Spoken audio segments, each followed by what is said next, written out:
Bom dia, vamos trabalhar hoje a matéria para o 7º ano de Arcos. Nós estamos trabalhando com demografia, tá bom? Dá uma aula assim mais rápida, mais enxuta. Lembrando, gente, eu preciso das dúvidas de vocês para a gente trabalhar isso melhor, tá legal? Então vamos lá. Primeira coisa, vamos lembrar, crescimento demográfico. Qual que é a fórmula do crescimento demográfico? A fórmula do crescimento demográfico é o crescimento natural mais a migração líquida. Nós já vimos isso nos conceitos básicos lá das páginas que antecederam a página 49 do livro texto de vocês. Agora a gente vai percebendo que a população brasileira em 2018 a gente já tinha 210.867.964 habitantes. Isso é pelo Instituto Brasileiro de Geografia e Estatística, tá bom? Joia. O que nós percebemos? Que a população brasileira cresceu e a grande concentração demográfica brasileira está principalmente onde? Ela está no eixo Rio-São Paulo. O sudeste brasileiro ainda de longe seria o mais populoso e povoado do Brasil. Beleza? A gente vê um grande crescimento, relembrando que a gente está pensando justamente na urbanização brasileira ter ocorrido de uma forma mais eficiente a partir de 1965. Lembrado disso, né? Bem, vamos lá.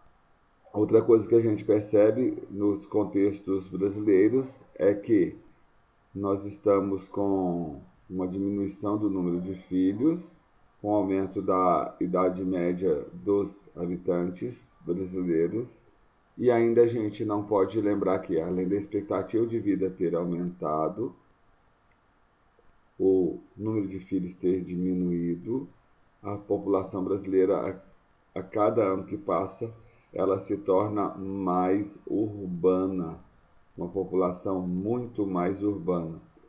Então, o que a gente vai pensar nessa lógica? Brasil urbano, aumento de população na cidade e diminuição do número de filhos. Então, daqui a alguns anos, nós vamos perceber que o Brasil vai ter uma população idosa, seu crescimento vegetativo daqui a uns anos também vai estar em queda. Agora, por que o brasileiro vive mais? Coloque o acróstico, mais um. Já fiz isso em sala de aula. MAISUM. Medicina curativa e preventiva, alimentação, amamentação, infraestrutura, saneamento, urbanização e a medicina pública. Isso aí, de certa forma, ele ajuda o brasileiro a viver mais. Por que o brasileiro está tendo o menor número de filhos?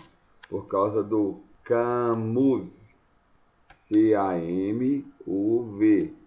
Põe um acróstico aí, uma letrinha embaixo da outra.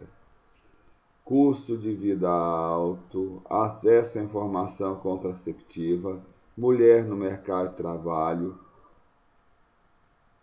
urbanização, violência, tá? Esses são os fatores que diminuíram o número de filhos no Brasil. Agora, as pirâmides etárias, seria o próximo tópico, você vai lá na página 51.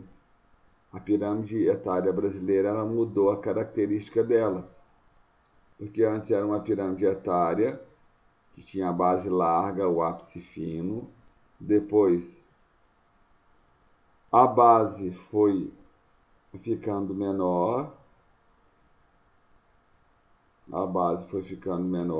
e o que aconteceu? O meio engordou e o ápice engrossou. Ela deixou de ser uma pirâmide clássica e se transformou em uma gota, em uma coxinha.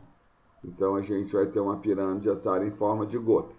As pirâmides etárias em forma de gota, elas caracterizam envelhecimento de população, copiou? Ela caracteriza envelhecimento de população, população urbana, migração da população do primeiro setor, do segundo setor para o terceiro setor, ou seja, é muita gente vivendo na cidade. Aí, Juliano, salve, como é que você tá? É muita gente vivendo na cidade e essas pessoas que estão na cidade vão estar envolvidas em atividades do setor formal e no setor informal. Para o futuro, o que vai acontecer? As populações que a pirâmide etária brasileira, que está em forma de coxinha, ela vai dar uma emagrecida. Por quê? Ela vai emagrecer porque o número de filhos vai diminuir, a população economicamente ativa vai diminuir e o número de idosos vai aumentar. Beleza? Essa é a previsão para as próximas décadas no Brasil. Joia. O que eu posso entender por densidade demográfica? Densidade demográfica é a distribuição da população absoluta pela área. Densidade demográfica é a divisão absoluta pela área. O Brasil é considerado um país populoso por causa do tamanho da sua população absoluta, mas é um país que é considerado pouco povoado porque a população está mal distribuída no seu território. Então, o Brasil é um país populoso e o Brasil é um país pouco povoado. Beleza? Para casa já começa a anotar aí, ó, exercício 8 e 9 da página 52, para você dar uma firmada aí nesses conceitos que a gente está falando. Você pode fazer o 8, o 9, o 10, o 11 e o 12. Essa já é a sua tarefa de casa para hoje. Não vou aumentar isso não, tá? Distribuição da população pelo território. Existem 3 fatores que fazem com que a gente possa definir a distribuição da população pelo território. Que fatores são esses? Os fatores históricos, como é o caso que ocorre no Brasil, nossa colonização veio do litoral.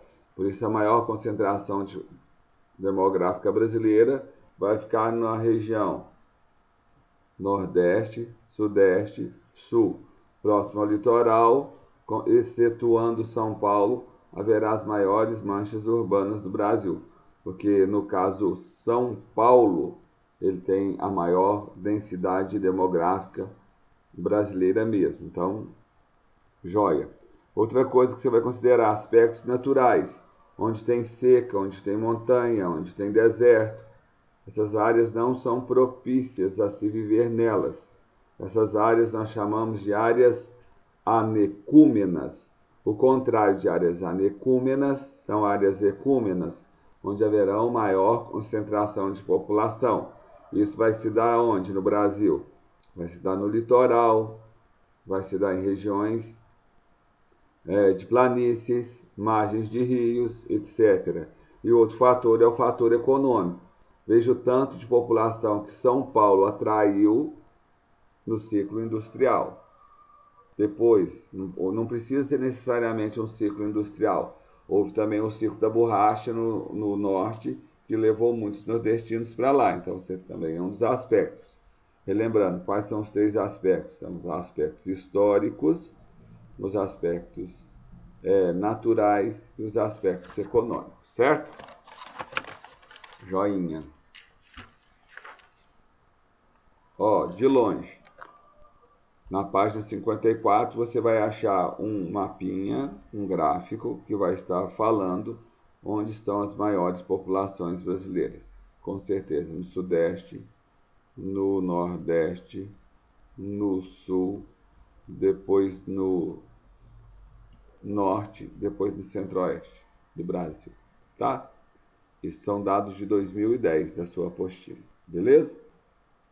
Tá, o movimento de população, você tem que lembrar, vai ser a minha próxima aula com vocês, porque já deu 10 minutos de vídeo e eu não gosto de ficar passando de 10 minutos não, tá? Então vamos encerrar esse assunto aqui agora. Um beijinho do Emerson, depois a gente volta a se falar, beleza? Ótimo, obrigado, tenha um bom dia, Papai do Céu abençoe.